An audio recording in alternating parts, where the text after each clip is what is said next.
আসসালামু আলাইকুম রহমতুল্লাহ। তোমরা দেখতেছো ডিপ্লোমা টিউটর। আমি মোহাম্মদ সাকিবুর হাসান নোমান তোমাদের জিওটেকনিক্যাল ইঞ্জিনিয়ারিংয়ের সেকেন্ড চ্যাপ্টারের ফার্স্ট লেকচারে তোমাদেরকে স্বাগতম জানাচ্ছি। তো আমরা আজকে শুরু করব দ্বিতীয় অধ্যায়টা। তো দ্বিতীয় অধ্যায়ের নামটা হচ্ছে মাটির প্রাথমিক পরীক্ষা। তো এই মাটির প্রাথমিক পরীক্ষাগুলো করতে গেলে আমাদের দুইটা পদ্ধতি অবলম্বন করতে হয়। একটা হচ্ছে 2 ফেজ ডায়াগ্রাম আর একটা 3 ফেজ ডায়াগ্রাম।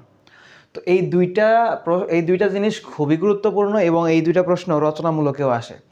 তুমি যদি এই অধ্যায় সম্পর্কে ভালো ধারণা রাখতে চাও তাহলে অবশ্যই 2 ফেজ এবং 3 ফেজ এই দুইটা ডায়াগ্রাম সম্পর্কে তোমার গভীর জ্ঞান থাকতে হবে। ঠিক আছে, তো প্রথমে আমরা 2 ফেজ ডায়াগ্রাম নিয়ে আলোচনা করব। 2 ফেজ ডায়াগ্রাম মূলত দুই প্রকারে হয়ে থাকে আর 3 ফেজ ডায়াগ্রাম হয় একটাই। ঠিক আছে, তো প্রথমে আমরা দেখি 2 ফেজ ডায়াগ্রামের দেখব আমরা 2 ফেজ ডায়াগ্রাম। তো 2 ফেজ ডায়াগ্রামের মধ্যে আমাদের কি আছে, ফেস। 2 ফেজ মানে দুইটা স্তর থাকবে, সেটাকে বলতেছি আমরা 2 ফেজ ডায়াগ্রাম। তো দেখো এখানে যদি আমরা দুইটা নমুনা মাটির জন্য ডায়াগ্রাম আঁকাই তাহলে কীরকম হবে। এটা একটা ধরলাম এবং এই পাশে একটা। তো 2 ফেজ ডায়াগ্রাম তার মানে অবশ্যই দুইটা ভাগে আমরা এটাকে বিভক্ত করব। দুইটা ভাবে বিভক্ত করলাম। তো টেকনিক্যাল ইঞ্জিনিয়ারিংটা মূলত কী নিয়ে, মাটি নিয়ে। তার মানে দুইটার মধ্যে অবশ্যই মাটি থাকবে, একটা করে উপাদান। এটা আমরা বুঝতে পারতেছি যে এটাতে একটা থাকবে মাটি, সয়েল, এবং এখানেও থাকলো সয়েল। ঠিক আছে, আচ্ছা, আমরা এটাকে আর উপরে একটাতে দিব ওয়াটার, আর একটা হবে এয়ার। ধরো মাটি পরিবেশে কিভাবে থাকে, একটা হচ্ছে কাদা আকারে থাকতে পারে, আরেকটা হচ্ছে অর্ধ কাদা আকারে থাকতে পারে, আরেকটা হচ্ছে একদম শুষ্ক আকারে থাকতে পারে। ঠিক আছে, তো যখন কোনো মাটির মধ্যে সম্পূর্ণ পানি দেওয়া হবে তখন সেই মাটিটার আকার হবে এইরকম, অর্থাৎ সেই মাটির মধ্যে কোনো বাতাস থাকবে না। কোনো মাটি একদম পানির মধ্যে পূর্ণ অবস্থায় আছে, তাহলে কি তার মধ্যে বাতাস থাকবে? থাকবে না। তো সেই অবস্থায় যে ডায়াগ্রামটা হবে সেটা হচ্ছে তার মধ্যে মাটি থাকবে এবং পানি থাকবে। এরপর ধরো কোনো ধুলাবালি যে আমাদের আশেপাশে উড়ে বেড়ায়, এগুলোর মধ্যে কি কোনো পানি থাকে? অথবা এমন একটা মাটি যদি তুমি বিবেচনা করো যে মাটিটা 100 ডিগ্রি থেকে 105 ডিগ্রি বা 110 ডিগ্রি পর্যন্ত সেন্টিগ্রেড তাপমাত্রায় ওভেনে বেক করা হয়েছে। তো ওভেনে বেক করলে কি হয়, ওভেনে বেক করার সাথে সাথে কিন্তু ওর মধ্য থেকে যে পানিগুলো আছে সেই পানিগুলো কিন্তু জলীয় বাষ্প হয়ে উড়ে যায়। তো জলীয় বাষ্প হয়ে যখন উড়ে যাবে তখন সেটার মধ্যে কিন্তু আর কোনো পানি থাকবে না, শুধু থাকবে কি, ওই মাটিটা থাকবে এবং ওর মধ্যে যে ফাঁকা জায়গাগুলো থাকবে সেই ফাঁকাগুলো কিন্তু বাতাস দ্বারা পূর্ণ থাকবে। সেই ফাঁকা জায়গাগুলো বাতাস দ্বারা পূর্ণ থাকবে। তাহলে এখানে আমরা এই জিনিসগুলোকে একটু আলাদা আলাদা নাম নিয়ে ভাগ করব। দেখো, তো এই মাটিটা একটা আয়তন দখল করে আছে, আর আয়তনের ইংলিশে আমরা কি জানি, ভলিউম। তাহলে এই যে এইটুকুকে আমরা বলবো ভলিউম ভি অফ এস, আর এটা কি বলবো, ভি অফ ডাব্লু। অর্থাৎ পানির যে আয়তন সেটাকে আমরা বলতেছি ভি অফ ডাব্লু। এবং এখানে এই মাটির যে ওজন সেটাকে আমরা কি বলবো, W S. Weight of solid, বা এটাকে তুমি সলিডও বলতে পারো, সোয়েল মানে মাটি, আমরা সলিডও বলতে পারি। সলিড মানে কি, কঠিন। মাটি সবসময় কঠিন অবস্থায় থাকে, মাটির নিজস্ব যে রূপ সেই রূপে সে কঠিন অবস্থায় থাকে। কিন্তু যখন আমরা তার মধ্যে পানি দেই, পানি দিলে নম্যতা প্রাপ্ত হয় এবং নম্যতা প্রাপ্ত হলে সেটা নরম হয়ে যেতে পারে, বাট এটা মাটিটা মূলত সলিড।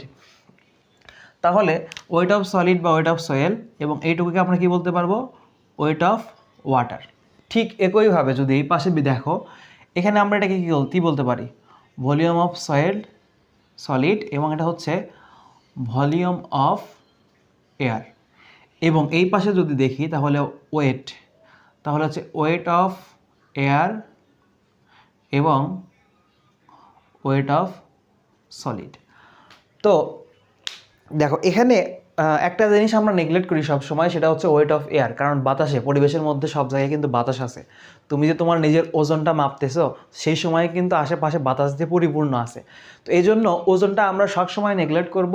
তারপরেও আমরা যখন ডায়াগ্রাম আঁকাবো সেই ডায়াগ্রামে অবশ্যই আমাদেরকে দেখাতে হবে এই জিনিসটা। এবং এখানে দেখো একটা জিনিস আছে, সেটা ওই যে আমি বললাম যে মাটির মধ্য থেকে যখন তুমি পানিকে বের করে নিবা তার মধ্যে ফাঁকা জায়গা তৈরি হবে। এই ফাঁকা জায়গাকে আমরা ইংলিশে বলি ভয়েড। ফাঁকা জায়গাটাকে ইংলিশে বলি ভয়েড।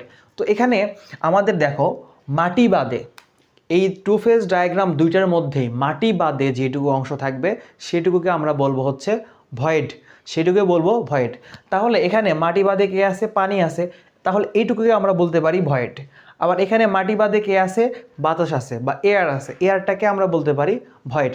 তাহলে এখানে কি বলা যায় দেখো তো, আমরা যদি এখানে ভিভি বলি, volume of void is equal two V W. অর্থাৎ এই টু ফেজ ডায়াগ্রামের ক্ষেত্রে এখানে 1 নাম্বার, এটা 2 নাম্বার ধরো, তো 1 নাম্বারের ক্ষেত্রে আমাদের ভলিউম অফ ভয়েড হচ্ছে ভলিউম অফ ওয়াটারের সমান, অর্থাৎ পানির যে আয়তন আছে সেই আয়তনের সমানই হচ্ছে তোমার void of volume of void, অর্থাৎ ফাঁকা জায়গার আয়তন। ফাঁকা জায়গার আয়তনটা হচ্ছে পানির সমান। তাহলে কি বুঝলাম এখান থেকে? আমাদের মাটি ব্যতীত, একমাত্র মাটি ব্যতীত যা কিছু থাকবে সব কিছুই ভয়েড বলে গণ্য হবে, 1 নাম্বার কথা। এবং এখানে ভয়েড অফ এয়ারটা এই ডায়াগ্রামে 2 নাম্বারে ভি আমরা কি বলতে পারি? Volume of air. অর্থাৎ এই যে ফাঁকা অংশটা আছে, বাতাস দ্বারা পূর্ণ আছে, এটাকে আমরা ভলিউম অফ ভয়েড বা ভিভি দ্বারা প্রকাশ করতে পারি। এখন কথা হচ্ছে এগুলো আমি কেন করব? কারণ এই অধ্যায়ের নামটাই হচ্ছে মাটির পরীক্ষা করা, এবং মাটির পরীক্ষা করতে গেলে কিছু সূত্র তোমাদের আসবে সামনে, সেই সূত্রগুলোতে বারবার এই যে ভিভি ভিডাব্লিউ এই জিনিসগুলো আসবে। তো সেই জন্য তোমরা এই বেসিক জিনিসগুলো যদি না জানো, না জেনে যদি ম্যাথ করতে যাও, না জেনে যদি তোমরা প্রমাণ করতে যাও, তাহলে কিন্তু একটু ঝামেলায় পড়তে হবে, বুঝছো? তো টু ফেজ এবং টু ফেজের 2টা ডায়াগ্রাম দেখলাম। এরপর কি আছে আমাদের? 3 ফেজ। তো 3 ফেজ ডায়াগ্রামটা এখন দেখি। দেখো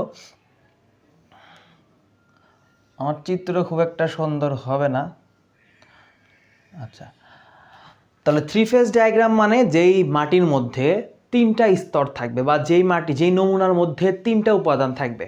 3 ফেজের মধ্যে 3টা উপাদান থাকে। দেখো 1 নম্বরে হচ্ছে সলিড থাকবে, এটা থাকবে ধরো সলিড বা সোয়েল থাকলো, সোয়েল যেটাকে আমরা সলিডও বলতে পারি, মানে কঠিন অংশ বলতে পারি। এরপরে কি থাকবে? ওয়াটার থাকবে, পানি থাকবে, এবং তারপরে কি থাকবে? এয়ার থাকবে বা বাতাস থাকবে।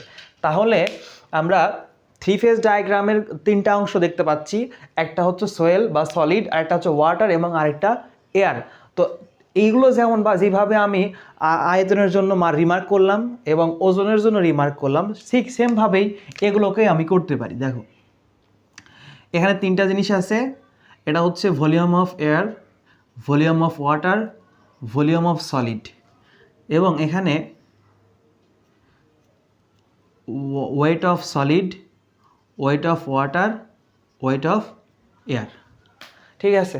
তো এখানে তোমরা একটা জিনিস দেখো, আমি একটু আগে কি বললাম যে মাটি ব্যতীত একটা নমুনার মধ্যে যা কিছু থাকবে সব কিছুই হচ্ছে ভয়েড। তাহলে এখানে ভয়েডকে বলো তো? এই যে ওয়াটার এবং এয়ার দুইটাই কিন্তু ভয়েড এখানে, কারণ আমি সলিড ব্যতীত যা কিছু নিব সব কিছুই আমার এখানে ভয়েড হবে। তাহলে আমরা এখানে বলতে পারি না VV is equal to VA plus VW, VA plus VW. অর্থাৎ এই যে বাতাসের আয়তন এবং পানির আয়তন, এই দুইটা আয়তনকে যদি আমরা সমন্বয় করি বা একত্রিত করি, তাহলে যে আয়তনটা পাবো সেটা হচ্ছে ভয়েডের আয়তন। তাহলে এইটুকুকে আমরা ভলিউম অফ ভয়েডও লিখতে পারবো, ভলিউম অফ ভয়েডও লিখতে পারবো। তো এইটাই হচ্ছে তোমাদের 2 ফেজ ডায়াগ্রাম এবং 3 ফেজ ডায়াগ্রাম। ঠিক আছে? তো এখন যদি প্রশ্নের মধ্যে আসে যে 2 ফেজ ডায়াগ্রাম অঙ্কন করে দেখাও বা 2 ফেজ ডায়াগ্রাম অঙ্কন করো, সেক্ষেত্রে তোমাকে কি করতে হবে? সেক্ষেত্রে অবশ্যই তোমাকে এই 2টা চিত্র অঙ্কন করতে হবে। যদি সংক্ষিপ্ততে আসে তাহলে শুধুমাত্র এটা অঙ্কন করে দিয়ে দিবা, তাহলেই হবে। আর সংক্ষিপ্ততে যদি এইটা আসে যে 3 ফেজ ডায়াগ্রাম অঙ্কন করো, তাহলে শুধু এইটুকু আগায় দিয়ে দিবা। বাট যদি রচনামূলকে প্রশ্নটা আসে, যদি রচনামূলকে প্রশ্ন আসে তাহলে কিভাবে আসবে? দেখো রচনামূলকে যদি আসে তাহলে আসবে টু ফেজ ডায়াগ্রাম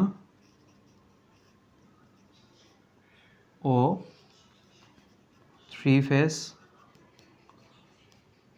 ডায়াগ্রাম অঙ্কন করে বর্ণনা করো, অঙ্কন করে বর্ণনা করো। তাহলে টু ফেজ ডায়াগ্রাম এবং থ্রি ফেজ ডায়াগ্রাম, এই দুইটা ডায়াগ্রাম তোমাকে চিত্র সহ অঙ্কন করতে হবে। এই যে হুবহু এটাই আঁকাবা, থ্রি ফেজের জন্য এটা আঁকাবা আর টু ফেজের জন্য এই দুইটা আঁকাবা, ঠিক আছে? তো এই তিনটা আঁকানোর পরে তুমি কি করবা, তুমি যেহেতু বর্ণনা করতে বলছে, তো বর্ণনাতে তোমার আহামরি তেমন কিছু বর্ণনা করতে হবে না, শুধু বলে দিবা যে এখানে ডাব্লু ডাব্লুটা কি, ডাব্লু এসটা কি, ভিএসটা কি, ভি ডাব্লুটা কি, তাহলে তোমার কিন্তু অ্যান্সার প্রপারলি হয়ে যাবে, ঠিক আছে? তাহলে কীভাবে লিখবে অ্যান্সার যখন করবা তখন তোমরা, আমি একটা ছোট্ট একটা জিনিস দেখাই দিই, দেখো ভিএস, ভিএস হলো নমুনার কঠিন অংশের আয়তন, আয়তন, ঠিক আছে? এই যে এই ভাব করে যতগুলো এর মধ্যে তোমাদের ভলিউম আছে, যতগুলো ওয়েট আছে, সবগুলো তোমরা লিখে দিবা, ঠিক আছে? তাহলেই কিন্তু টু ফেজ এবং থ্রি ফেজ ডায়াগ্রামের প্রশ্নটা কভার করতে পারবা। আশা করি তোমাদেরকে আমি বুঝাইতে পারছি। এটা খুবই, যদি তুমি এই অধ্যায়টা সহজভাবে নাও তাহলে তোমার জন্য সহজ, আর যদি মনে করো এই অধ্যায়টা কঠিন তাহলে তোমার জন্য আসলেই কঠিন হয়ে যাবে, ঠিক আছে? তো লেকচার 1 এখানেই শেষ করতেছি। লেকচার 2তে আমরা দেখব এই অধ্যায়ের যে মেইন পয়েন্টগুলো আছে বা মেইন কি টপিকগুলো আছে সেই টপিকগুলো দেখব, এবং যে টপিকগুলো জানলে আমাদের এই অধ্যায়ের সব কিছুই সহজ মনে হবে, ঠিক আছে? তো যারা এই ভিডিও দেখতেছো তারা অবশ্যই পরবর্তী ভিডিওটা দেখবা, তাহলে এই অধ্যায়ের বেসিকটা একদম ক্লিয়ার হয়ে যাবে ইনশাআল্লাহ, আশা করি। তো দেখা হবে পরের ক্লাসে, সে পর্যন্ত ভালো থাকো। আসসালামু আলাইকুম রহমতুল্লাহ।